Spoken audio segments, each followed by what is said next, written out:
जो आनंद सत्य प्रकाश विभो आणि आधार नाम रूपास बुद्धी न जाणे आणि जाणेही त्यास तो अपार शुद्ध परमात्मा मी त्यासे माझे अपार स्वरूप समुद्रावरती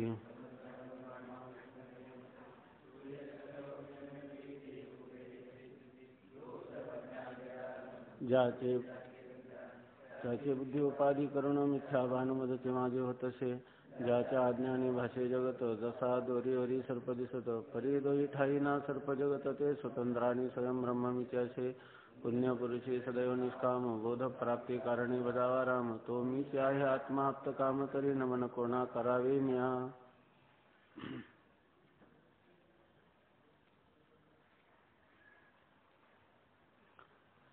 आत्मज्ञान किंवा ब्रह्मज्ञान होण्याचा प्रकार सांगतात की अंतःकरण वृत्तीला घटादी पदार्थांचं ज्ञान होण्यासाठी जसं इंद्रियांच्या द्वारा बाहेर जावं लागतं तसं ब्रह्मज्ञान किंवा आत्मज्ञान होण्यासाठी शरीराच्या आतमध्ये असणारा जो आत्मा त्या आत्म्याचं ज्ञान करण्यासाठी शरीराच्या बाहेर जावं लागत नाही. ती अंतःकरण वृत्ती आतच आत्माश्रित असणाऱ्या अज्ञानाच्या आवरणाचा भंग करते आणि त्यानंतर पुन्हा जसं घटाधिकांचं ज्ञान करून देण्यासाठी आपल्याला चिदाभासाची आवश्यकता असते. वृत्ती आवरण भंग करते, अज्ञान आवरणाचा भंग करते आणि वृत्तीस्थ असणारा चिदाभास त्या पदार्थाचा हा घट आहे असं ज्ञान करून देतो. त्या ठिकाणी इथं आत्मज्ञान होत असताना शरीराच्या आत असणाऱ्या आत्म्याच्या आवरणाचा भंग केल्यानंतर कोणी वृत्तीच्या द्वारा तो आत्मा स्वतः स्वयंप्रकाश असल्यामुळं त्याचं ज्ञान करून देण्यासाठी चिदाभासाची आवश्यकता नाही आणि म्हणजे तो स्वयंप्रकाश रूपाने म्हणजे स्वतः मी सच्चिदानंद रूप ब्रह्म आहे असं ज्ञान होतं. हे ज्ञान होण्यासाठी चिदाभासाची आवश्यकता नाही, फक्त तो त्या ठिकाणी वृत्ती आवरण भंग करते एवढंच आहे. आणि यालाच काय म्हणतात आत्मज्ञान किंवा ब्रह्मज्ञान. म्हणजे थोडक्यात काय अविद्या आवरणाचा भंग हेच त्या ज्ञानाचं आत्मज्ञानाचं स्वरूप आहे. अज्ञानाची निवृत्ती किंवा अविद्येची निवृत्ती आणि त्याद्वारा असं ज्ञान झालं की त्या पुरुषाला मोक्ष प्राप्त होतो किंवा त्या पुरुषाला जर हे ज्ञान होऊन त्याचं आयुष्य उरलं असेल तर त्याला जीवनमुक्त असं म्हणतात. आणि ज्या वेळेला त्याचं प्रारब्ध संपतं त्यावेळेला त्याच पुरुषाला म्हणजे तो पुरुष विदेह कैवल्याला किंवा विदेह मुक्तीला प्राप्त झाला असं म्हणतात. हाच आत्मज्ञान किंवा ब्रह्मज्ञानाचा प्रकार सांगितला. परंतु आत्मा जो आहे एकदा निरावरण झाला म्हणजे अनावृत्त झाला म्हणजे आवरण रहित झाला की त्याला स्वतः सच्चिदानंद रूपाने ज्ञान होतं. म्हणजे आता या ठिकाणी असज्जड आणि दुःख यांचा कोणत्याही प्रकारचा संबंध राहत नाही. यालाच म्हणायचं आत्मज्ञान किंवा ब्रह्मज्ञान असं सांगितलं. हेच आत्म्याचे प्रत्यक्ष ज्ञान व हेच ब्रह्मज्ञान. आत्म्याचं प्रत्यक्ष होतं म्हणजे घटाधिकांप्रमाणे प्रत्यक्ष होतं असा याचा अर्थ नाही. सच्चिदानंद रूपाने आत्म्याचं अनावृत्त आत्म्याचं भान होणं याला ज्ञानेश्वर महाराजांनी ज्ञानेश्वरीमध्ये असं म्हटलेले की तेथ अविद्या निवृत्ती हे स्थळ तेने मोक्षोपादान फळ या दोन्ही केवळ साधन ज्ञान असं सांगितलेलं आहे. इथं ज्ञान होणं म्हणजे काय अविद्येची निवृत्ती हेच त्या ज्ञानाचं स्वरूप. खाली राहिलेला जो आत्मा आहे तो स्वयंप्रकाश आहे, त्याचं ज्ञान करून देण्यासाठी कोणाची आवश्यकता नाही. जसं आपण काल पाहिलं की घटाच्या खाली झाकून ठेवलेलं जर दिवा असेल तर त्या दिव्याचं ज्ञान करून देण्यासाठी फक्त घटाच्या आवरणाचा काठीनं भंग करणं. खाली राहिलेला जो दिवा आहे तो स्वतःच आपलं ज्ञान आपण करून देतो आहे की नाही. त्यासाठी दुसऱ्या दिव्याची आवश्यकता नाही. परंतु घटाच्या खाली जर दुसरा अप्रकाशमान असा पदार्थ असेल तर त्याचं ज्ञान करण्यासाठी मात्र प्रकाशाचं साह्य घ्यावं लागतं. आता असं ज्ञान झाल्यानंतर वृत्ती नसते का? असते. वृत्ती सच्चिदाभास नसतो का? असतो. पण त्या वृत्तीचं काही कार्य राहिलं का? आता वृत्तीचं जे करायचं होतं ते केलं. काय करायचं होतं तिला? आवरणभंग. तो आवरणभंग केलेला आहे. वृत्ती सच्चिदाभास नाही का? आहे, पण त्याची आवश्यकता नाही. तो काय आहे? अकिंचित कर आहे असं आपण पाहिलं. ठीक आहे ना. हा आतापर्यंत झालेला विषय हा लक्षात आला ना. तर आता बघा, आता इथून पुढचा ह्या परिच्छेदामध्ये जे सांगितलेलं आहे ते आपण आतापर्यंत काही 7-8 महिन्यामध्ये जेवढं काही चिंतन केलेलं आहे त्या चिंतनाचा परिपाक म्हणजे हा परिच्छेद आपल्याला चांगला कळला तर आतापर्यंत आपण केलेलं श्रवण जे आहे ते श्रवण सार्थ झालं असा याचा अर्थ. हा विषय जर आपल्या पूर्णपणे लक्षात आला तर यावरून आवरण सहित आत्मा वृत्तीचा विषय आहे, निरावरण शुद्ध आत्मा वृत्तीचा विषय नाही. यावरून म्हणजे आतापर्यंत झालेल्या चिंतनावरून काय झालं, निरावरण आत्मा म्हणजे ज्याच्यावर आवरण नाही असा आत्मा हा वृत्तीचा विषय नाही. कारण वृत्तीचं कार्य काय होतं, आवरण भंग करणं. आता तो आत्माच अनावृत आहे, वृत्तीचा काही उपयोग आहे का, नाही. म्हणजे वृत्ती त्याला जाणू शकते का, नाही. कारण वृत्तीचं कार्य त्याला जाणण्याचं नाहीच आहे मुळी. म्हणजे हा आणि जर तोच आत्मा आवरण सहित असला तर मग वृत्तीचा विषय आहे की नाही, आहे. काय वृत्ती काय करेल, त्या आवरणाचा भंग करेल. पण आवरणच नाही तर वृत्तीचा काय उपयोग आहे. मग या ठिकाणी आत्मावृत्तीचा विषय आहे की नाही, का आहे पण आणि नाही पण, आहे पण आणि नाही पण. जर आत्मा आवरण सहित असला तर बुद्धिवृत्तीचा विषय आहे आणि आत्मा जर अनावृत्त असला किंवा आवरण रहित असला तर आत्मा बुद्धिवृत्तीचा विषय नाही, आहे की नाही. हे चिंतन जे आहे ते आपण कधी केलेले आहे का आत्ताच होऊन राहिलेले आहे, सुरुवातीलाच केलेले आहे की नाही. बुद्धी न जाणे आणि जाणेही ते असं. पण त्यावेळेला आपल्याला तो विषय जर कदाचित कळला असेल तर चांगलंच आहे, नसेल कळला तर आता हा विषय आपल्याला कळून घ्यावा किंवा आता कळलेला आहे. आता वाटतं की त्यावेळेला आपण नुसतं मंगलाचरण करत होतो, बुद्धी जाणे आणि न जाणेही ते असं, परंतु हे कळून म्हणत होतो की न कळून म्हणत होतो, हा न कळून. बरं आता तरी कळून म्हणतो की आताही न कळून म्हणतो, हा आता कळून म्हणतो, आहे की नाही. तेव्हा कळत नव्हतं, त्यावेळेला आता आपण काय म्हणू, जेव्हा बुद्धी जाणे आणि न जाणे परस्पर विरुद्ध, एक तर जाणलं तर न जाणे नाही आणि न जाणे असलं तर जाणणं नाही. पण आता बरोबर आहे की नाही. आम्ही ज्या वेळेला म्हणतो की बुद्धी न जाणे त्यावेळेला आम्ही म्हणतो की अनावृत्त आत्म्यास न जाणे, आणि आम्ही जेव्हा म्हणतो बुद्धी जाणे तेव्हा आवृत्त आत्म्यास जाणे. म्हणजे आवृत्त आत्मा बुद्धीचा विषय होतो आणि अनावृत्त आत्मा बुद्धीचा विषय होत नाही, असा आमच्या म्हणण्याचा भाव आहे. हे आता आमच्या पक्क लक्षात आलं, आहे की नाही. यावरून आवरण सहित आत्मा वृत्तीचा विषय आहे, निरावरण शुद्ध आत्मा वृत्तीचा विषय नाही. दृश्यते त्वग्रया बुद्ध्या मनसा एव इदम आप्तव्यम इत्यादी वेदांत वाक्ये आवरण सहित आत्म्यास बुद्धी व मन जाणतात असे सांगतात. आणि यतो वाचो निवर्तन्ते अप्राप्य मनसासह न तत्र चक्षुर्गच्छति इत्यादी वाक्ये निरावरण आत्मा विषय होत नाही असे सांगतात.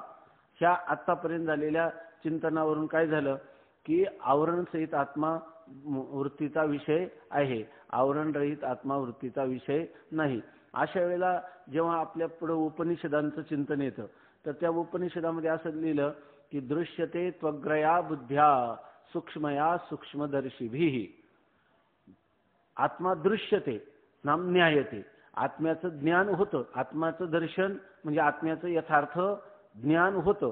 पण कोणाला, त्वग्रया बुद्ध्या, ज्या बुद्धीला एकाग्र आहे किंवा एकच आहे, आग्र जिला तिला म्हणतात एकाग्र. आग्र म्हणजे टोक, म्हणजे बुद्धीचं काय आहे, ज्या बुद्धीला एकच टोक आहे तिला म्हणतात एकाग्र. आपण काय म्हणतो, आज आमचं अभ्यासात मन एकाग्र झालं नाही, आहे की नाही, किंवा आज आमचं मन अभ्यासात एकाग्र झालं.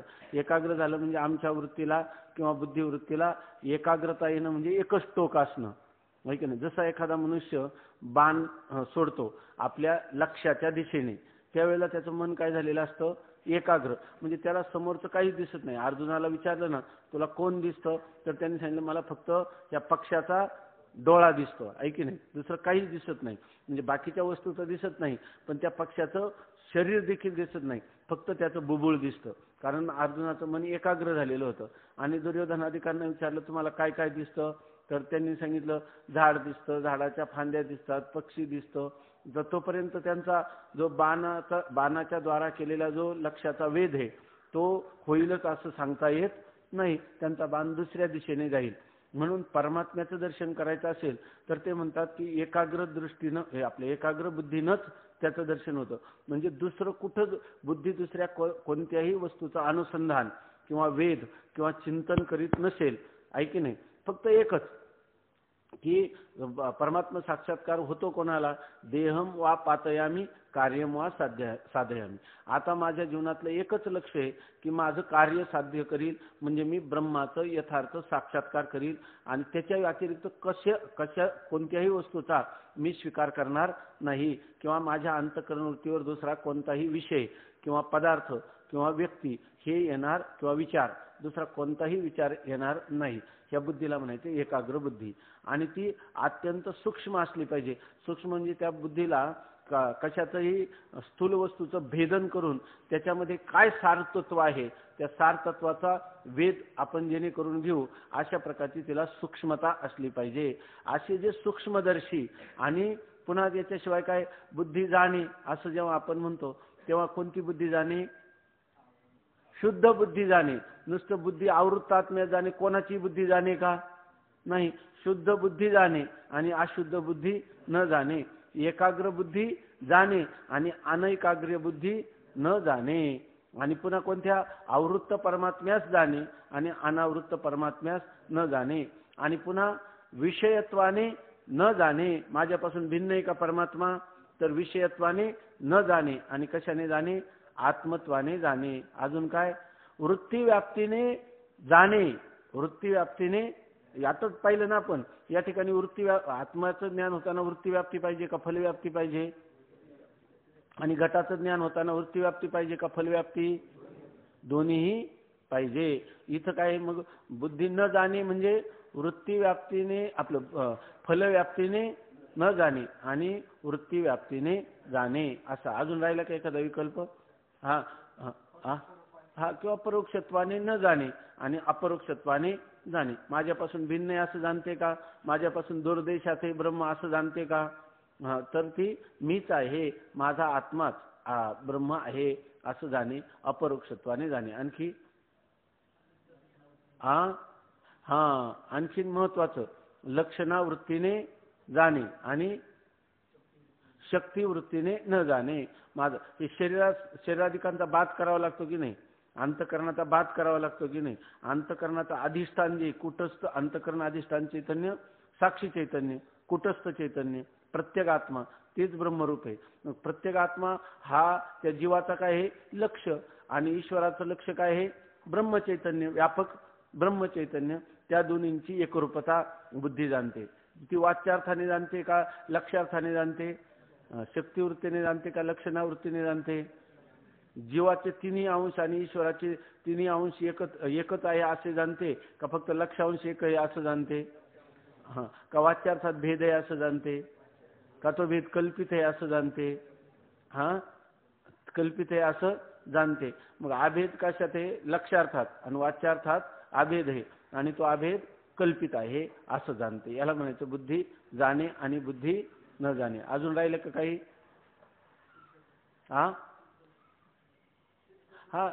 शुद्ध बुद्धी महत्वाचं. शुद्ध बुद्धी जाणे आणि अशुद्ध बुद्धी न जाणे. अशुद्ध बुद्धी म्हणजे शुद्ध म्हणजे काय आणि अशुद्ध म्हणजे काय? शास्त्राने सुसंस्कृत झालेली बुद्धी म्हणजे शास्त्र चिंतनाने किंवा शास्त्रात सांगितलेल्या कर्मानुष्ठानाने किंवा उपासनेने, निष्काम कर्माने, निष्काम उपासनेने शुद्ध झालेली बुद्धी जाणे. आहे की नाही? बरोबर. आणि अशुद्ध बुद्धी न जाणे. अशुद्ध शब्दाचा काय अर्थ घ्यायचा इथं?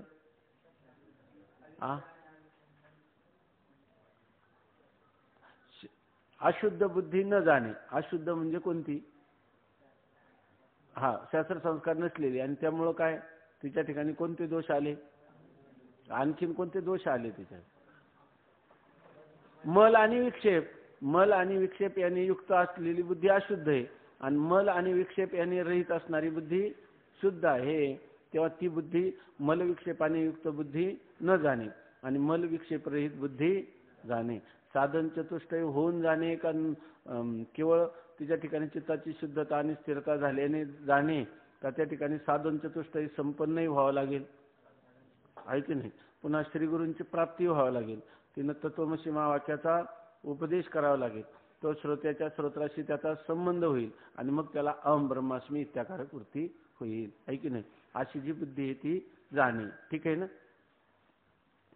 मग हा आपलं हे चाललं होतं आता की आवरण सहित आत्मावृत्तीचा विषय आहे आणि आवरण रहित आत्मावृत्तीचा विषय नाही.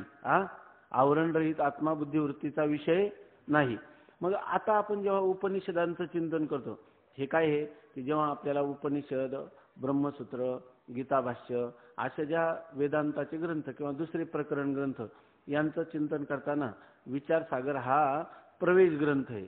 याचं जर आपल्याला चिंतन झालं असेल तर आपल्याला उपनिषद चांगली कळतात. नाहीतर असं नुसतं आपण वाचलं की दृश्यते त्वग्रया बुद्ध्या उपनिषदामध्ये आलं की जिला एकाग्र बुद्धीला ह्या आत्म्याचं दर्शन होतं असं आलं आहे की नाही. अहो आत्म्याचं दर्शन कसं होतं? आत्म्याचं दर्शन करायचं, आत्म्याला काही नाही रंग नाही रूप नाही वर्ण छाया निर्गुण निराकार तूही रघुराया आणि ह्या आत्म्याचं दर्शन होतं असं श्रुती कशी काय म्हणते? अशी शंका येईल की नाही.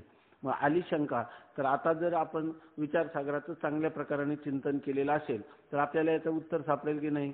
पुन्हा आणखीन उपनिषद दुसरं सांगतात, मनसा एव इदम आप्तव्यम. ह्या आत्म्याचं दर्शन कशाने होतं?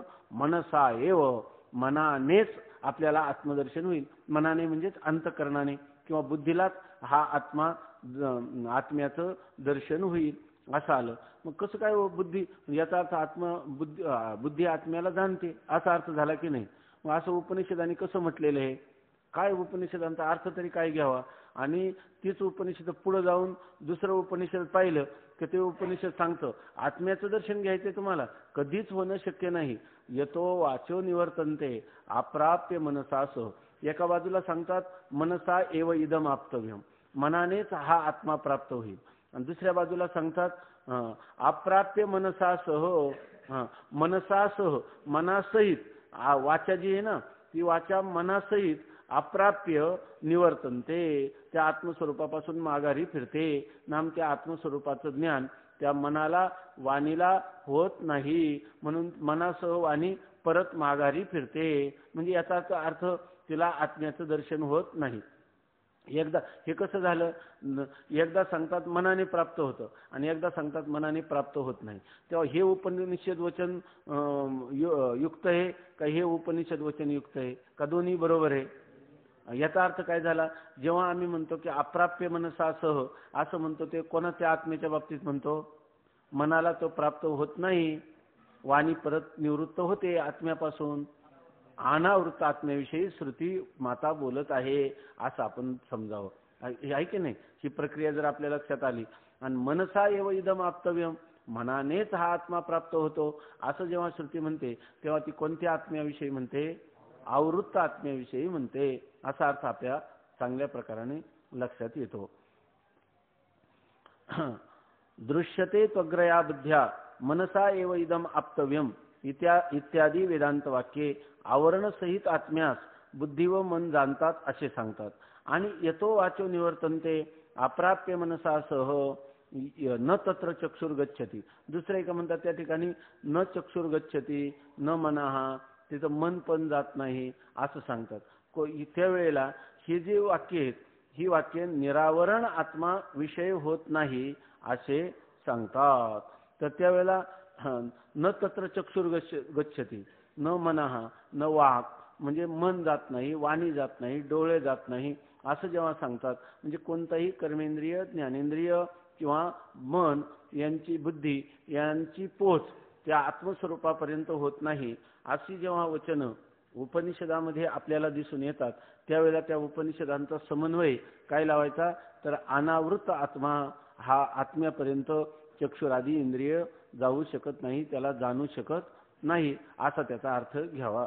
मग आपल्याला बुद्धी न जाणे आणि जाणे ही त्यास याचं चिंतन जर कळलं असेल तर उपनिषद वचनांचं देखील आपल्याला समन्वय त्या ठिकाणी लक्षात येतो की नाही, त्याचा संबंध आपल्याला चांगल्या प्रकाराने लक्षात येतो. अशा रीतीने आवरण सहित आत्मा आवरण निवृत्ती करता अंतःकरण वृत्तीचा विषय असला तरी अंतःकरण वृत्तीत असणाऱ्या आभासास मात्र आत्मा विषय नाही हे नीट लक्षात ठेवावे. आता ते सांगतात की आत्म्याला विषय करायचं म्हणजे आत्म्याला जाणायचं, पण हा आत्मा कोणता आहे?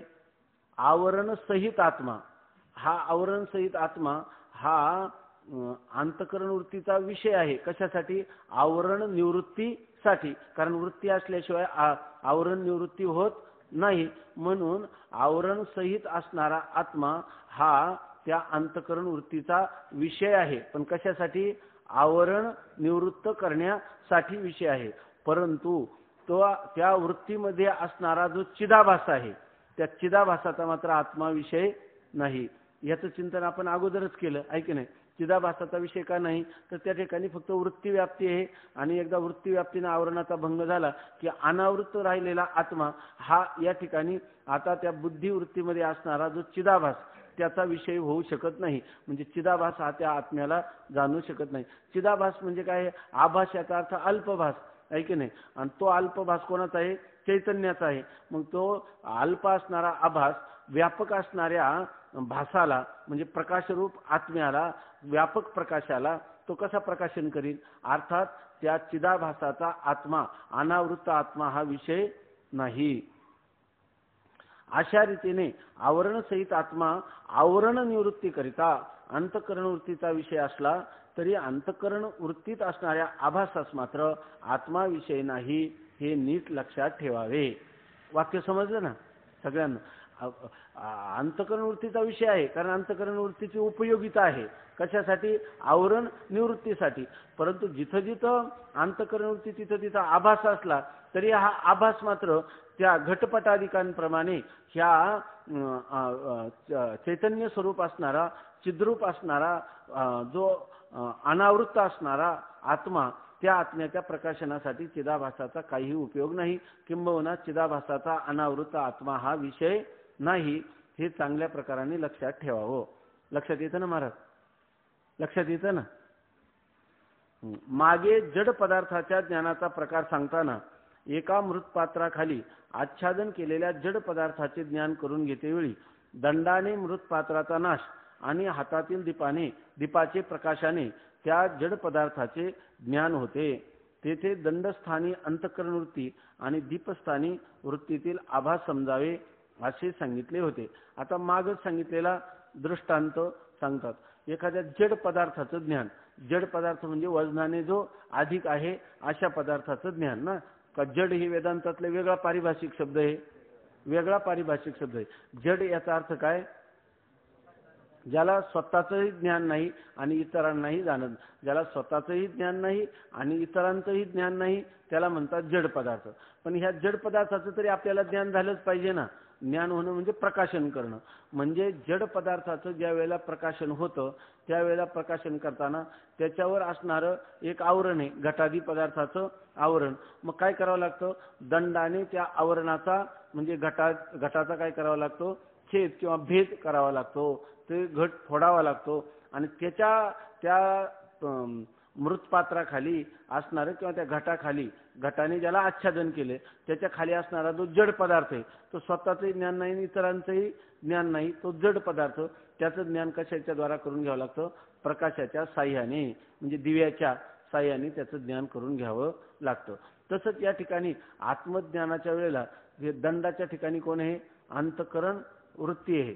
आणि ह्याच्या जड पदार्थाच्या ठिकाणी आत्मा आहे का? आत्मा जड आहे का? नाही. तर ते तिथं जड पदार्थ होता. त्यामुळे काय करावं लागलं आपल्याला? दंडाचं आणि दिव्याचं दोघांचंही साह्य घ्यावं लागलं. बरोबर ना?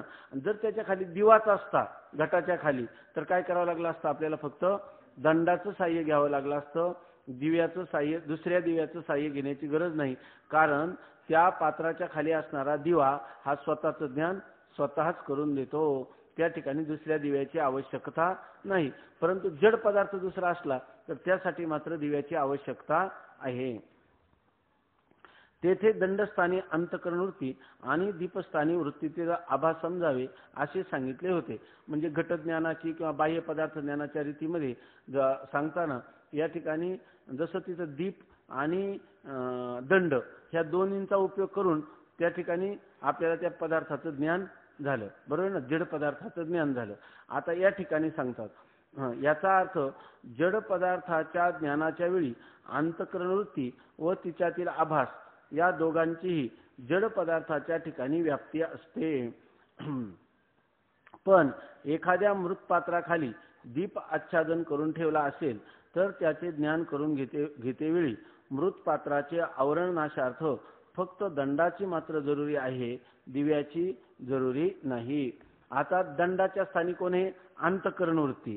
आणि दीपाच्या स्थानी कोण आहे? अंतःकरण वृत्तीमध्ये असणारा आभास. पण ज्या वेळेला जड पदार्थाचं म्हणजे घटादी पदार्थाचं ज्ञान करून घ्यायचं त्यावेळेला कोणाची आवश्यकता आहे? अंतःकरण वृत्तीची आवश्यकता आहे. आणि अंतःकरण वृत्तीमध्ये असणारा चिदाभास त्याची देखील आवश्यकता आहे. परंतु जर त्या घटाच्या खाली जड पदार्थ नसताना जर एखादा चेतन पदार्थ असेल, म्हणजे चेतन म्हणजे प्रकाशमान पदार्थ असेल, तर त्या प्रकाशमान पदार्थाचं ज्ञान करून घेण्यासाठी पुन्हा दुसऱ्या दिव्याची आवश्यकता नाही. तसंच या ठिकाणी म्हणतात एक काय याचा अर्थ जड पदार्थ ज्ञानाच्या वेळी अंतःकरण व तिच्यातील आभास या दोघांचीही जड पदार्थांच्या ठिकाणी व्याप्ती असते. जड पदार्थाच्या ठिकाणी कोण पाहिजे? कोणाची व्याप्ती पाहिजे? अंतःकरण वृत्तीची पण पाहिजे आणि तिच्यामध्ये असणाऱ्या चिदाभासाची पण पाहिजे. पण एखाद्या मृतपात्राखाली दीप आच्छादन करून ठेवला असेल तर त्याचे ज्ञान करून घेतेवेळी मृतपात्राच्या आवरणनाशार्थ फक्त दंडाची मात्र जरुरी आहे, दिव्याची जरुरी नाही. आता त्या मृतपात्राखाली म्हणजे मातीच्या भांड्याखाली जर दिवाच आच्छादन करून ठेवला तर फक्त कशाची गरज आहे? दंडाची गरज आहे. त्या ठिकाणी दुसऱ्या दिव्याची गरज नाही. कारण मृतपात्राच्या आवरणाखाली असलेला दीप स्वतःच प्रकाशमान आहे. कारण त्या घटाच्या खाली आच्छादित केलेला जो दिवा आहे तो स्वतःच काय आहे? प्रकाशमान. त्याचं ज्ञान करून घेण्यासाठी दुसऱ्या दिव्याची आवश्यकता नाही. हा झाला दृष्टांत, आहे की नाही? हा झाला दृष्टांत. आता दाष्टांतिकात सांगतात त्याप्रमाणे अज्ञानाच्या जसं हे झालं ना आता वरचं दिव्याचं आणि जड पदार्थाचं ज्ञान, त्याच्या बाबतीत दंडाचा आणि दुसऱ्या दिव्याचा उपयोग, या दृष्टांताचा आपण विचार केला. आता दृष्टांत हा ज्या सिद्धांतासाठी सांगतात तो सिद्धांत कसा ते बघा. त्याप्रमाणे अज्ञानाच्या आवरणाने आच्छादित असलेल्या आत्म्याचे ज्ञान करून घेतेवेळी शास्त्रीय शुद्ध अंतःकरण वृत्तीच्या व्याप्तीची जरुरी आहे. कारण तशा अंतःकरण वृत्तीशिवाय आवरण नाश होणार नाही. परंतु त्या वृत्तीत असलेल्या आभासाच्या व्याप्तीची जरुरी नाही. कारण आत्मा स्वप्रकाशरूप आहे. आता म्हणतात आता हे झालं दृष्टांत. तसंच आपल्याला काय करायचं? आता आत्मस्वरूपावर अज्ञानाचं आवरण आहे, म्हणजे अज्ञानाच्या आवरणाने आच्छादित असलेला जो आत्मा आणि त्या आत्म्याचं आपल्याला आता ज्ञान करून घ्यायचं. अज्ञान आवरणाने युक्त असणाऱ्या, आहे की नाही, किंवा अज्ञानाने ज्याला आवृत्त आच्छादित किंवा झाकलेला आहे असा जो आत्मा आहे, आता त्या आत्म्याचं आपल्याला ज्ञान करून घ्यायचं. असं जर म्हटलं तर ते करून घेताना त्या ठिकाणी आता अंतःकरण वृत्तीची आवश्यकता आहे की नाही का? त्याची गरज नाही आहे. कोणतंही अंतःकरण चालेल का? शास्त्रीय शुद्ध अंतःकरण चालेल. शास्त्रीय शुद्ध म्हणजे शास्त्रीय शुद्ध याचा अर्थ काय? शास्त्राने सुसंस्कृत झालेलं. शास्त्राने सुसंस्कृत झालेलं म्हणजे काय? तर शास्त्र सांगेल त्याप्रमाणे शास्त्रविहित अशा प्रकारचं कर्म. आणि शास्त्रविहित कर्म कोणतं? निष्काम कर्म. ज्या कर्मामध्ये आपल्याला कर्तृत्वाचा अहंकार नाही आणि कर्मफलाची इच्छा नाही. कर्मण्येवाधिकारस्ते मा फलेषु कदाचन. याला म्हणायचं की शास्त्र सुसंस्कृत अंतःकरण, म्हणजे शास्त्राने संस्कृत किंवा संस्कारी झालेले जे अंतःकरण, ते अंतःकरणामध्ये काही ते अंतःकरण कशाने झालेले सुसंस्कृत?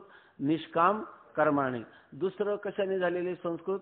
निष्काम उपासनेने. म्हणजे याचा अर्थ शास्त्र सुसंस्कृत झालं म्हणजे निष्काम कर्माच्या द्वारा ज्याच्या चित्तातला मल नावाचा दोष गेला आणि निष्काम उपासनेद्वारा ज्याच्या अंतःकरणातला विक्षेप नावाचा दोष गेला, अशा प्रकारचं शास्त्र संस्कारित अंतःकरण म्हणजे मल विक्षेप रहित असणारं शुद्ध अंतःकरण.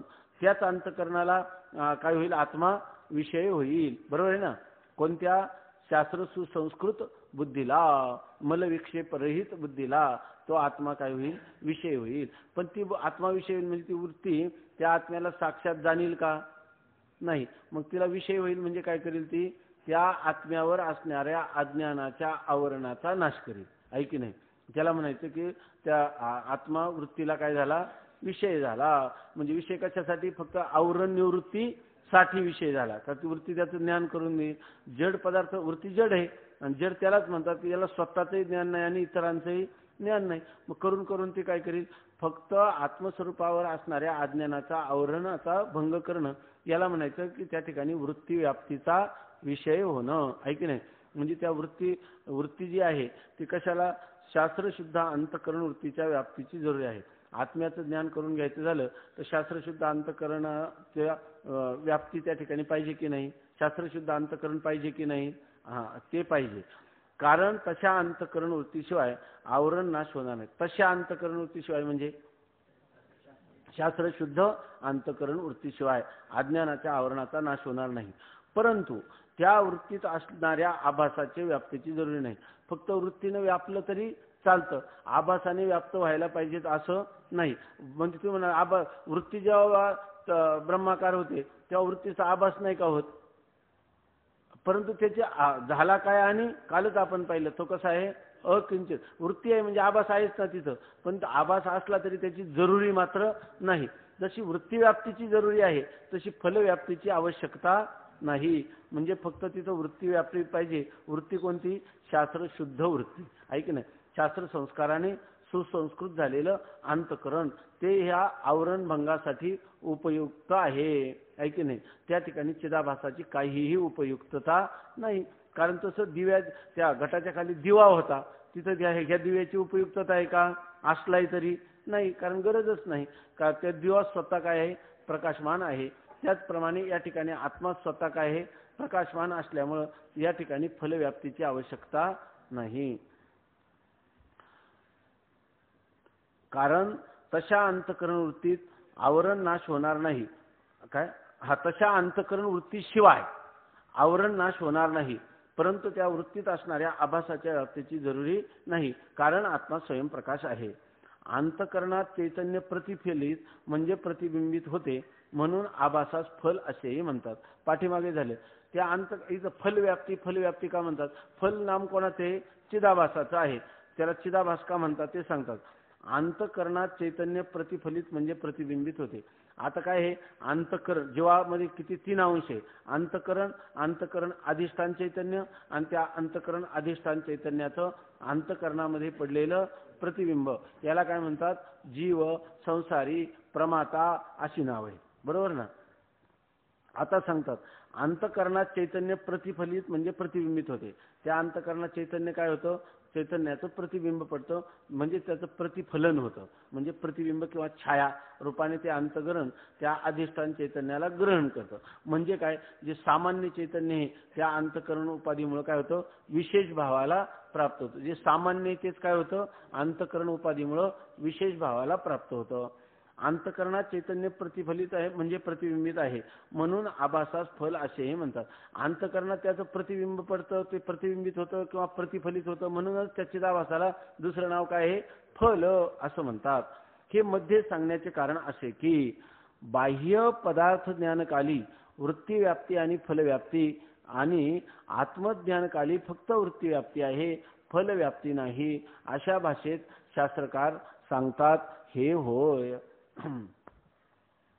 आता ते म्हणतात की मध्येच हा विषय कशाला आला, वृत्ती व्याप्ती आणि फलव्याप्ती हा विषय कशासाठी आला, तर ज्या वेळेला घटादी पदार्थांचं ज्ञान होतं त्यावेळेला वृत्ती व्याप्ती आणि फलव्याप्ती याची आवश्यकता असते.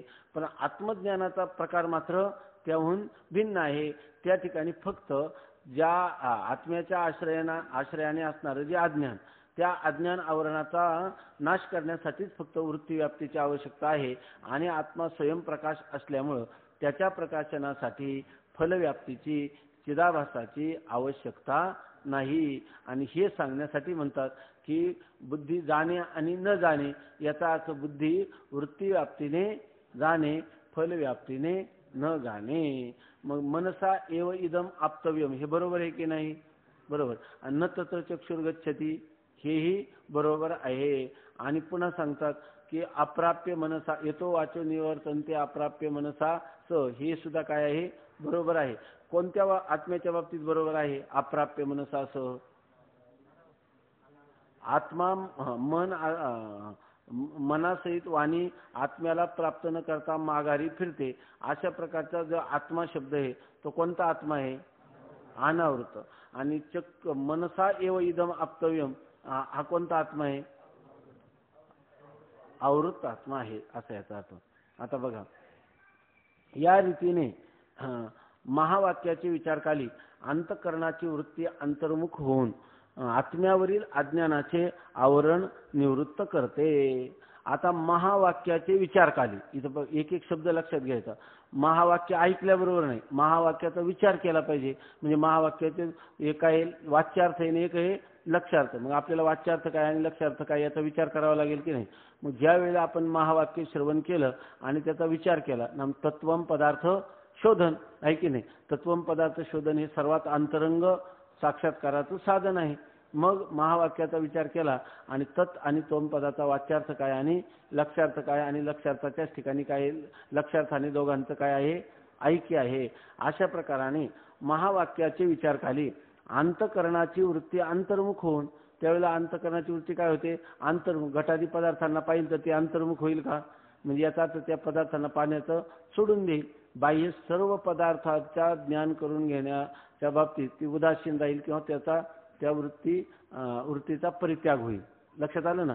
तरच ती अंतर्मुख होईल ना. आणि जर बाहेर विषयांकडे जाईल तर ती काय होईल? बहिर्मुख. बहिर्मुख झालेल्या वृत्तीला आपल्या अंतःकरण अधिष्ठान आत्मा जो आहे त्या आत्म्याचं कधीच ज्ञान होणार नाही. कारण तिने आपल्या अधिष्ठानाकडे होण्यासाठी ती झाली पाहिजे अंतर्मुख. अंतर्मुख म्हणजे आत्माभिमुख. म्हणजे आत्म्याचं नेमकं स्वरूप काय आहे याविषयी विचारशील, दक्ष, प्रवण अशा प्रकारची जर झाली तर तिला म्हणायचं अंतर्मुख वृत्ती. मग आता या ठिकाणी सांगतात महावाक्याचे विचारकाली अंतःकरणाची वृत्ती अंतर्मुख होऊन, वरती अंतर्मुख झाल्यावर काय करील तर आत्म्यावर असणाऱ्या अज्ञानाच्या आवरणाचा भंग करील. तर अशी कोणती वृत्ती समर्थ आहे? फक्त शास्त्र सुसंस्कृत असणारी बरोबर अंतर्मुख वृत्ती आहे की नाही. ती आत्माश्रित असणाऱ्या अज्ञानाच्या आवरणाचा काय करील? भंग करील. आत्म्यावरील अज्ञानाचे आवरण निवृत्त करते. आणि मग तिने एकदा आवरण निवृत्त केलं की आत्म्याचं ज्ञान कसं होतं? आत्म्याचं ज्ञान करून देणारा तो चिदाभास आहे की नाही, का नाही? त्याची आवश्यकता नाही. मग ते ज्ञान कोण देतं? तर एकदा आत्मस्वरूपावरचं आज्ञा त्यांनी दिले. बाबुळीची सारावी हाते वाचून पाणी तर वासे ऐते. पाणी मिळवायचं म्हणजे तर काय आहे? फक्त त्याच्यावर आलेले शेवाळ काढलं की पाणी आहे. तसं अज्ञान आवरणाचा भंग वृत्तीने केला की आत्मा स्वयंप्रकाश स्वतः आहे. त्याचं ज्ञान करून देण्यासाठी चिदाभासाची आवश्यकता नाही. अविद्या ब्रह्मसूत्रामध्ये एक सूत्र आहे, अविद्या निवृत्ती फलदर्शनात. अविद्या निवृत्ती हेच याचं काय आहे? फल आहे. म्हणजे ज्ञानाचं फल काय आहे? अज्ञानाची निवृत्ती. का ते ज्ञान त्याला आत्मस्वरूपाला दाखवतं? नाही. अविद्येचे ज्ञान हे काय? अज्ञानाच्या विरोधी. अज्ञान विशेष आहे आणि ज्ञान हे काय आहे? ज्ञान पण विशेष आहे. कोणतं ज्ञान विशेष आहे? ज्ञानरूप ब्रह्म विशेष आहे का सामान्य आहे? ज्ञानरूप असणारं सर्व व्यापक ब्रह्म ते सामान्य सर्वत्र आहे का कुठं कुठंच आहे? मग सामान्य आहे की नाही.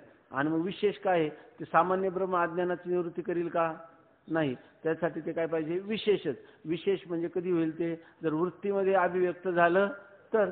म्हणजे अहम ब्रह्मास्मी आहे का नाही, इत्याकारक वृत्ती. बरोबर ना. आणि त्या वृत्तीमध्ये जर ते काय झालं? विशेष रूपाने आलं आहे की नाही. विशेष रूपाने आलं तर ते काय करेल? अज्ञानाचा आणि अज्ञान कार्याचा नाश करील आहे की नाही. त्याच्यासाठी त्याला काय पाहिजे? सामान्य ते विशेष भावाला यायला पाहिजे. म्हणजे अज्ञानाचं निवर्तक कोणती आहे? केवळ वृत्ती आहे का अहम ब्रह्मास्मी इत्याकारक वृत्ती आहे? ती अज्ञानाची काय आहे? निवर्तक आहे. परंतु अहम ब्रह्मास्मी इत्याकारक वृत्तीमध्ये प्रतिफलित झालेलं जे चैतन्य वृत्ती जे आहे की नाही, चैतन्य ते कशाच्या विरोधी आहे? अज्ञानाच्या विरोधी. अहम ब्रह्मास्मी इत्याकारक वृत्तीमध्ये प्रतिफलित झालेलं जे चैतन्य म्हणजे विशेष चैतन्य ते काय आहे? अज्ञानाचं नाशक आहे. बरोबर आहे ना. लक्षात आली ना प्रक्रिया. तर तेच सांगतात या रीतीने महावाक्याचे विचारकाली अंतःकरणाची वृत्ती अंतर्मुख होऊन आत्म्यावरील अज्ञानाचे आवरण निवृत्त करते. आणि मग आत्म्याचं आवरण निवृत्त झालं की खाली राहिलेला आत्मा काय आहे, स्वप्रकाशाने आत्म्याचे सच्चिदानंद रूपाने अंतःकरण वृत्तीत आपोआप ज्ञान होते. मग एकदा अज्ञानाचं आवरण वृत्तीनं केलं की राहिलेली जी वृत्ती आहे त्या वृत्तीमध्ये आता आत्म्याचं प्रकाशन करण्यासाठी वेगळ्या चिदाभासाची साह्याची आवश्यकता आहे का, नाही. मग त्या ठिकाणी मी सच्चिदानंद रूप ब्रह्म आहे असं आत्मत्वाने, म्हणजे ते मी आत्मत्वाने म्हणजे ते ब्रह्म मीच आहे अशा प्रकाराने स्वयं प्रकाशत्वाने सच्चिदानंद ब्रह्मरूपाने आता जेव्हा ज्ञान होतं तेव्हा मी कसा आहे, सद्रूप आहे, चिद्रूप आहे, आनंद रूप आहे, एक रस आहे, ठोस भरीव ओतप्रोत असा केवळ मीच आहे अशा प्रकारचं सच्चिदानंद ब्रह्मरूपाने अंतःकरण वृत्तीत आपोआप ज्ञान होते. इथं अंतःकरण वृत्तीत आपोआप ज्ञान होतं असं म्हणण्याचं कारण काय आहे, आपोआप ज्ञान होतं म्हणजे त्या ठिकाणी चिदाभासाची आवश्यकता नाही, स्वयंप्रकाशत्वाने त्याचं ज्ञान होतं. असा आत्मज्ञानाचा प्रकार आहे. आता ते लिहिले ना ब्रह्मज्ञान किंवा आत्मज्ञान होण्याचा प्रकार लक्षात आला ना. आता हे लक्षात आले म्हणजे आतापर्यंत जेवढं आपलं चिंतन झालं गेल्या 8-15 दिवसामध्ये कुठपासून मला ब्रह्मज्ञान कसं होईल असा प्रश्न विचारला तर बाह्य प्रत्यक्ष ज्ञानाची रीती सांगितली तिथपासून तर आत्तापर्यंत किंवा ब्रह्मज्ञान होतं म्हणजे काय तर सच्चिदानंद ब्रह्म तेच आत्मा आहे असं वृत्तीव्याप्तीनं काय होतं, ज्ञान होतं, आहे की नाही. फलव्याप्तीची आवश्यकता नाही, हा ब्रह्मज्ञान होण्याचा प्रकार आहे. असा आत्मज्ञानाचा प्रकार आहे. हे आता हे म्हणतात हे लक्षात आले म्हणजे झोप घ्यायला काहीच हरकत नाही. हे लक्षात आले म्हणजे हे चांगल्या प्रकाराने जेव्हा आपल्या लक्षात येतं तेव्हा जो आनंद सत्य प्रकाश विभू आणि आधार नामरूपास बुद्धी न जाणे आणि जाणेही त्यास तो अपार शुद्ध परमात्मा मीचे असे.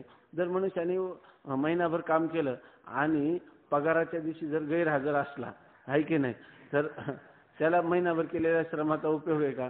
तसं आता आपण ह्या 4 तरंगाचं एवढं श्रम केलं आणि सगळा विषय आपल्याला कळण्याची वेळ आली आहे की नाही तर ते शिकारीची आणि त्या कुत्र्याची वेळ आहे की नाही सांगतात तो शिकारी आहे की नाही तसं होईल की नाही आपलं.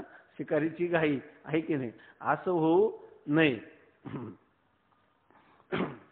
हे लक्षात आले म्हणजे आता हे जर आपल्या चांगल्या प्रकाराने लक्षात आलं तर त्याचा उपयोग काय आहे तर त्याचा उपयोग हेच का जे दररोज मंगलाचरण करतो न कळून ते आता काय म्हणू आपण कळून म्हणू. कोणतं मंगलाचरण, जो आनंद सत्य प्रकाश विभू आणि आधार नाम रूपास बुद्धी न जाणे आणि जाणेही त्यास तो अपार शुद्ध परमात्मा मीच असे.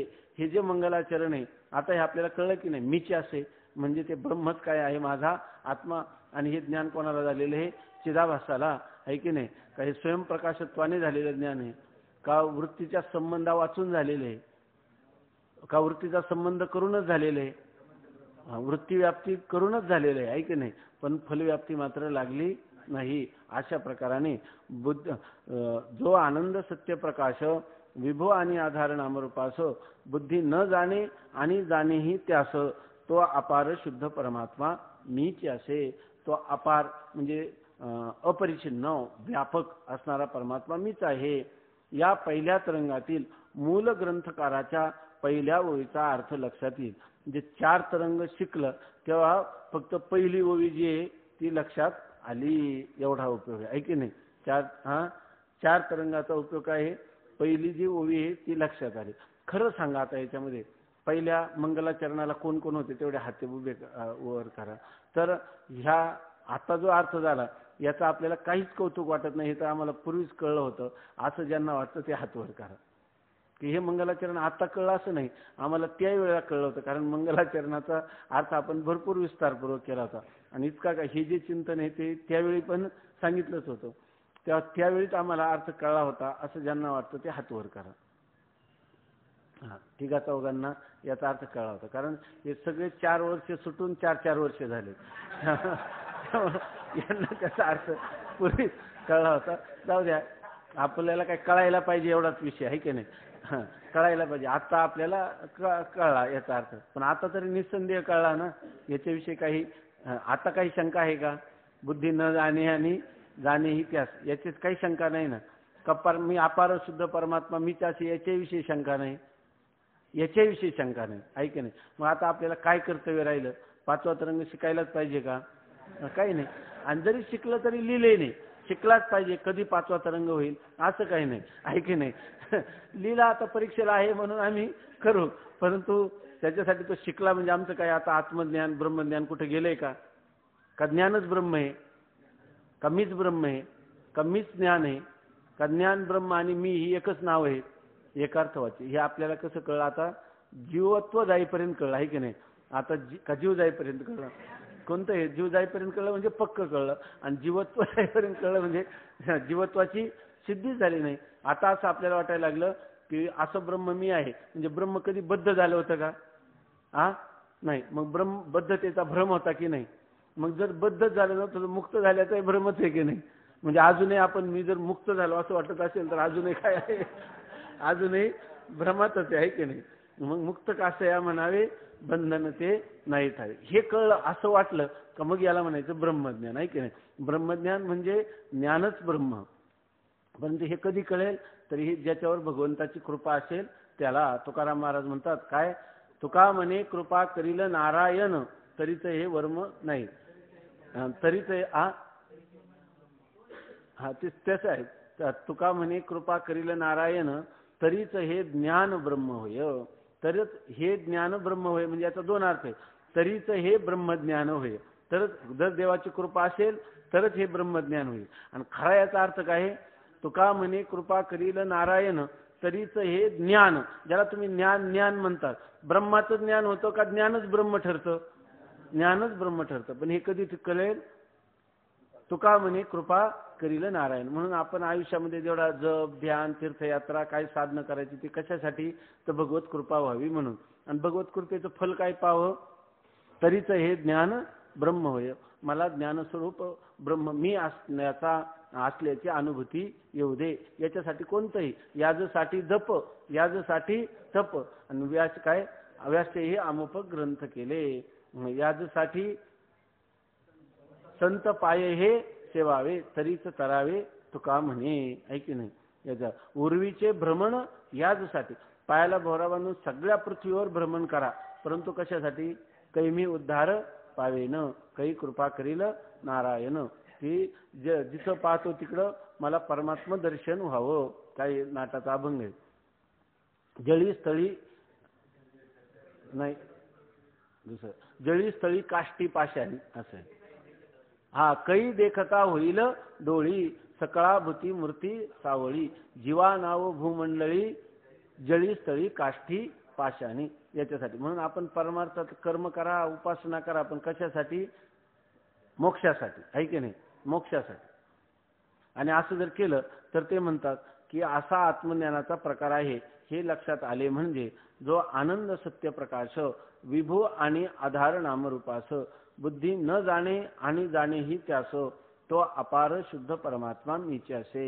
या पहिल्या तरंगातील मूल ग्रंथकाराच्या पहिल्या ओळीचा अर्थ लक्षात येईल. अजून लक्षात येईल का? लक्षात आला?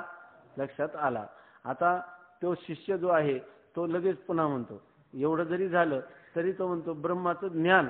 आणि कोणत्या ब्रह्माचं ज्ञान? निर्गुण ब्रह्माचं ज्ञान. निर्गुण ब्रह्माचं. आणि कोणतं ज्ञान पुन्हा तुम्ही त्याला म्हणता? परोक्ष का प्रत्यक्ष? अहो, निर्गुण म्हणायचं आणि निर्गुणाचं प्रत्यक्ष ज्ञान कधी होणंच शक्य नाही, अशी त्या शिष्याची शंका आहे. निर्गुण ब्रह्माचे प्रत्यक्ष ज्ञान होणार नाही. शिष्य म्हणतो, महाराज हे सर्व मला समजले, युक्तीनेही बरोबर आहे. तो म्हणतो की हे मला अगदी चांगल्या प्रकाराने समजलं. तुम्ही जे सांगितलं ना, काय ब्रह्माच्या अपरोक्ष ज्ञानाची रीती, ब्रह्माच्या प्रत्यक्ष ज्ञानाची रीती ही मला समजली. आणि युक्तीनं सुद्धा काय आहे? बरोबर आहे. युक्ती एकदा केली कोणती? की दंडाने आच्छादित जड पदार्थ, आपलं मृतपात्राने आच्छादित जड पदार्थ आणि मृतपात्राने आच्छादित असणारा प्रकाशित पदार्थ. मग त्याच्या ठिकाणी काय होईल? फक्त दंडाने घटाचं भेदन केलं की दिव्याच्या साह्याने ज्ञान होईल. युक्ती आहे की नाही? दृष्टांत आहे की नाही? बरोबर आहे ना. मग आणि पुन्हा जर तिथं जड पदार्थ असेल तर दिव्याच्या साह्याने, आणि जर खाली दिवाचा असेल तर कशाच्या साह्याने? नाही, फक्त दंडाच्या साह्याने. या ठिकाणी दंडस्थानी काय घ्यायची? अंतःकरण वृत्ती, आणि दिव्याच्या ठिकाणी काय घ्यायचा? चिदाभास. असं घेतलं. युक्ती सांगितली की नाही? बरोबर पटली की नाही? मग युक्तीनेही मला कळलं आहे की नाही, आणि तुम्हाला काय सांगायचं हेही मला कळलं, तुमचा सिद्धांतही कळला, असं तो म्हणतो. महाराज, हे सर्व मला समजले आणि युक्तीने बरोबरही आहे. म्हणजे हिसाब सगळा बराबर आहे की नाही? हिसाब बराबर है, पण छोकरा डुबता है की नाही? असं तो सांगतो. महाराज, हे सर्व मला समजले, युक्तीने बरोबरही आहे. तरी पण पुन्हा अशी शंका येते की ज्या ब्रह्माच्या ठिकाणी रूपादी कोणताही गुण नाही, अशा निर्गुण ब्रह्माचे प्रत्यक्ष ज्ञान व्हावे कसे? आपल्या मस्तकामध्ये एक कायम बसलेले घटाधिकांचं प्रत्यक्ष ज्ञान आहे की नाही? तसंच आता तुम्हाला काय सांगायचे? निर्गुण ब्रह्माचं प्रत्यक्ष ज्ञान.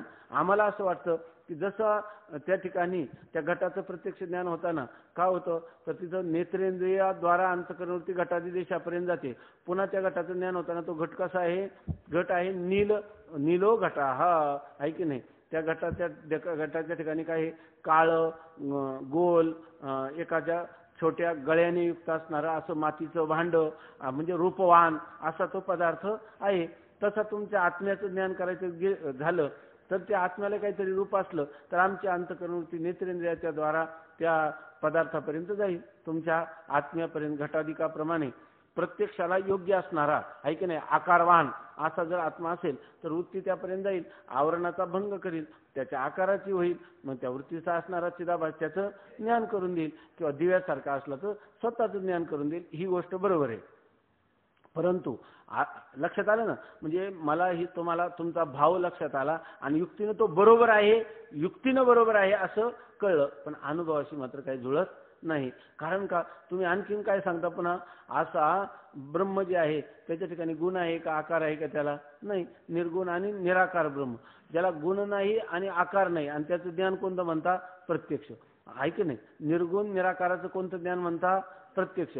आणि त्याच्यापर्यंत कोणत्या इंद्रियाला तर ते विषय होत नाही, आणि इंद्रिया वाचून तर कोणत्याही विषयाचं प्रत्यक्ष होत नाही, कारण इंद्रिय आहे प्रमाण. इंद्रिय प्रमाणाने, नेत्रेंद्रिय प्रमाणाने झालेलं जे ज्ञान आहे घटाचं, त्याला आम्ही म्हणतो ते घटाचं झालेलं प्रत्यक्ष ज्ञान आहे. आपण अनेक वेळा नैयायिकांची प्रक्रिया पाहतो. आत्मा मनसा संयुज्यते मनः इंद्रियम इंद्रियेन अर्थम तद ज्ञानम इंद्रियेन अर्थम तद ज्ञानम तत् प्रत्यक्षम असं आपण म्हणतो.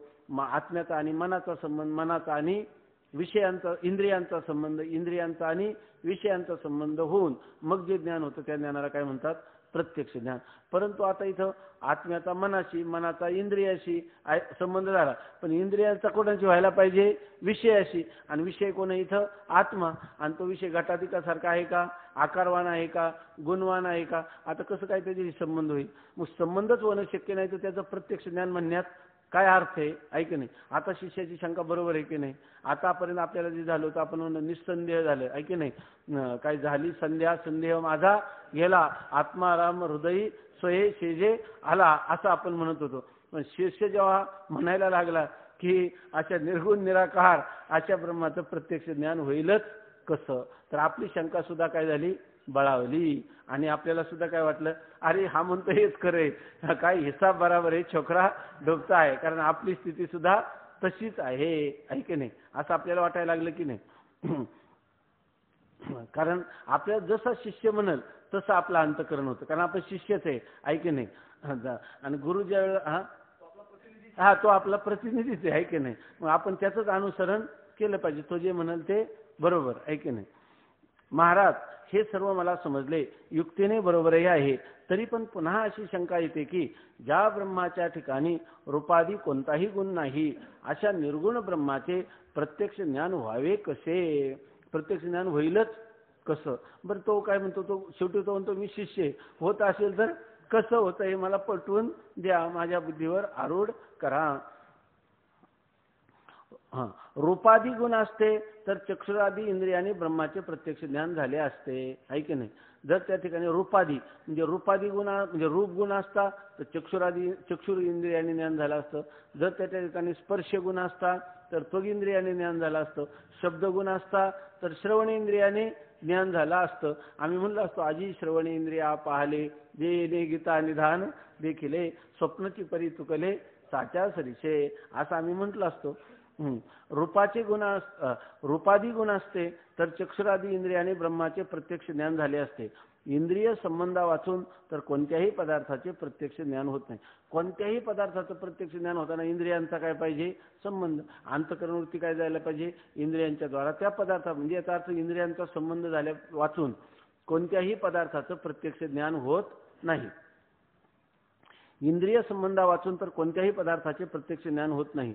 तेव्हा निर्गुण ब्रह्माचे प्रत्यक्ष ज्ञान होणे शक्यच नाही असे वाटते. म्हणजे तो काय म्हणतो मी शिष्य आहे होणंच शक्य नाही. आता इतका वेळ घेतला तर घेतला याच्या पुढे तुमच्या नादी लागण्यात काही उपयोग नाही असं मी म्हणत नाही. कारण मी अगोदरच प्रतिज्ञा करून बसलो शिष्यस्तेहम शाधी माम त्वाम प्रपन्नम अहम ते शिष्याहा मी तुमचा शिष्य आहे शाधी 4 वर्षानंतर आहे की नाही.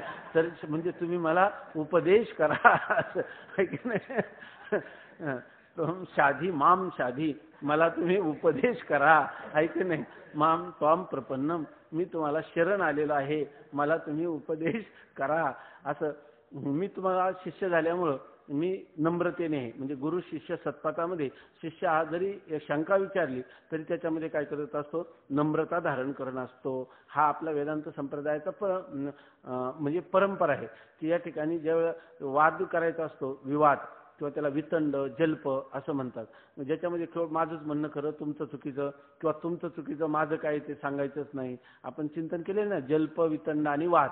तर हा ग्रंथ जो आहे तर या ठिकाणी वादाचा ग्रंथ आहे. वादाचा म्हणजे गुरु शिष्य सत्पथामध्ये सत्याचा शोध घेत असताना जी आपल्याला येणारी शंका त्या शंकेचं फक्त निवेदन करायचं आणि त्या शंकेचं समाधान करून घेण्यासाठी आपण आपलं सर्व शक्ती म्हणजे बुद्धीची शक्ती पणाला लावायची नम्रपणाने विषय समजावून घ्यायचा. ही पद्धत असल्यामुळं तो म्हणतो मला तर वाटतं की कोणतंही प्रत्यक्ष ज्ञान इंद्रिय संबंधा वाचून होणं शक्य नाही. आणि निर्गुण निराकार असणारं जे ब्रह्म तर त्याच्याशी इंद्रियांचा संबंधही होणं शक्य नाही. आणि मग अशा प्रकारचं ह्या ब्रह्माचं प्रत्यक्ष ज्ञान निर्गुण ब्रह्माचे प्रत्यक्ष ज्ञान होणे शक्यच नाही असे वाटते म्हणतो. असंच याचा सिद्धांत नाही सांगत. मला असं वाटतं की निर्गुण ब्रह्माचं ज्ञान होणार नाही कारण ज्ञान व्हायला कोणत्या पदार्थाचं प्रत्यक्ष ज्ञान व्हायला हा निर्गुण ब्रह्माचं परोक्ष ज्ञान होऊ शकेल पण अपरोक्ष ज्ञान होणार नाही. आणि तुमचं तर म्हणणं आहे अपरोक्ष ज्ञान होतं आणि इतकंच नाही तर अपरोक्ष ज्ञान झाल्या वाचून संसार रूप अनर्थाची निवृत्ती सुद्धा होत नाही असं आपण म्हणता. तेव्हा मला असं वाटतं की त्या निर्गुण ब्रह्माचं प्रत्यक्ष ज्ञान होणं शक्य नाही. आणि जर समजा माझं कुठं चुकत असेल तर याचे समाधान कृपा करून सांगा. म्हणजे ब्रह्म निर्गुण असूनही त्या ब्रह्माचं इंद्रियाशी संबंध होत नसूनही त्याचं प्रत्यक्ष ज्ञान होतं असं जर आपलं म्हणणं असेल तर ते मला चांगल्या प्रकाराने समजावून सांगा असं शिष्य म्हणतो. मग तो शिष्य सांगत असताना मध्ये आता वास्तविक काय गुरु आणि शिष्य दोघांचा संवाद चाललाय. त्याच्यामध्ये लिहिलंय काय आहे का श्लोकपाठ द्वामध्ये तृतीयोन भवामी राजन दोघांचा काय आहे का पाठ. हा खादम न गच्छामी हा अशन्न जलपे हा म्हणजे खादन न गच्छामी म्हणजे चालता चालता खात नाही ना. हा म्हणजे एखादा मनुष्य खात असला का आता जी बुफेची पद्धत आहे ना उभं राहायचं इथून ताट घेऊन तर त्या एका राजाला कोण म्हणतो तो कोणते कालिदास कवी तर तो असं म्हणतो की किम कारणेन भोज भवामी मूर्ख मला मूर्ख तुम्ही कोणत्या कारणाने म्हणता. अज्ञानी कोणत्या कारणाने म्हणता. अज्ञानी कोणाला कोणाला म्हणा माझ्याकडून ही जर दोष घडत असतील तर मला अज्ञानी म्हणा. कोणता खादन्न गच्छामी मी खातोय आणि चालतोय असं कधी नाही. बरेच लोक रस्त्याने म्हणजे याचा अर्थ रस्त्याने खाऊ नये. हा आणि काय हसन्न जलते हसतो आणि विनाकारण हसतो आणि बडबड करतो किंवा जल्प म्हणजे जे काही कारणा वाचून बडबड करतो काही गरज नसताना मध्येच हे करतो. पुन्हा काय द्वाव मध्ये तृतीय न गतम न शोचामी एखादी गोष्ट घडून गेली का तिचा शोक करायचा नाही. तो राजा म्हणतो कवी म्हणतो कालिदास की गतम न शोचामी एखादी गोष्ट घडली पण असं झालंच का असं याचा झालेली गोष्ट सोडून द्यावी. गतम न शोचामी हा हा आणि द्वाव मध्ये काय नाही श्लोक आहे. हा द्वाभ्याम तृतीयोन भवामी राजन. जर दोघा जणांच्या गोष्टी चाललेल्या आहेत, हा म्हणतो काय चाललंय, हा द्वाभ्याम तृतीयोन भवान, मी दोघांमध्ये तिसरा म्हणून तोंड खुपसत नाही, ऐके नाही. किम कारणेन भोज भवामी मूर्ख, मला मूर्ख तू का म्हणून म्हणतो, मूर्ख होणार मी असू शकत नाही. तसं म्हणतात की या ठिकाणी तर या ठिकाणी काय झालं, अशा प्रकारचा गुरु आणि शिष्याचा संवाद चालू आहे आणि मध्येच तिराहित असणारा जो पुराणमतवादी, त्यातून काय 18 पुराणांचं अध्ययन केलेले, मनाने त्याच्या काय अर्थाची त्या पुराणमतवाद्यांनी कल्पना केलेली. तो म्हणतो हे गुरूंना काय विचारायची गरज आहे, मी आहे ना इथं. याला घाई झाली की त्या गुरूंच्या ऐवजी मलाच गुरु समजलं तरी तुझं चालेल, आहे की नाही. म्हणून तो तिराहित जो आहे कोण पुराणमतवादी किंवा पौराणिक, तो येऊन त्याला सांगतो की ब्रह्माचं अपरोक्ष ज्ञान होतं, पण निर्गुण ब्रह्माचं अपरोक्ष ज्ञान कसं होईल असं तू जेव्हा म्हणतो, तेव्हा त्या शंकेचं उदाहरण, त्या शंकेचं उत्तर खऱ्या अर्थाने मीच देतो, गुरूंना विचारण्याची आवश्यकता नाही. म्हणून हा बीच में चांद भाई मधीत हा सांगतो. आता या शंकेवर पुराणमतवादी मध्यस्थाचे खंडन. या शंकेवर कोणी तिराहित मध्यस्थ ब्रह्माचे प्रत्यक्ष ज्ञान होण्यास हरकत नाही असे पुराण वाक्याच्या आधाराने समाधान सांगतो. परंतु शिष्य त्या पुराण वाक्यांची व्यवस्था लावून पुन्हा वरील शंका गुरुस विचारतो. तो सांगतो की ब्रह्माचं प्रत्यक्ष ज्ञान व्हायला काही हरकत नाही असं तो सांगतो. परंतु तो सांगतो ते कशाच्या आधाराने, पुराणांची वाक्य समोर घेतो, म्हणजे आणि त्या पुराणाच्या वाक्याच्या आधाराने ब्रह्माचं प्रत्यक्ष ज्ञान होऊ शकतं असं सांगतो. पण शिष्याच्या बुद्धीवर ते आरूढ होत नाही, शिष्याला पटत नाही. शिष्यच काय करतो, त्या त्रयस्थाचं खंडन करतो आणि आपली शंका पुन्हा आहे तशीच परत चालू ठेवतो, की ज्या शंकेचं उत्तर शेवटी कोणाला द्यावं लागतं, श्री गुरूंना. अशा प्रकारचा पुढचा भाग. पुंडलिक वरदा हरी विठ्ठल श्री ज्ञानदेव तुकाराम ज्ञानेश्वर महाराज की जय.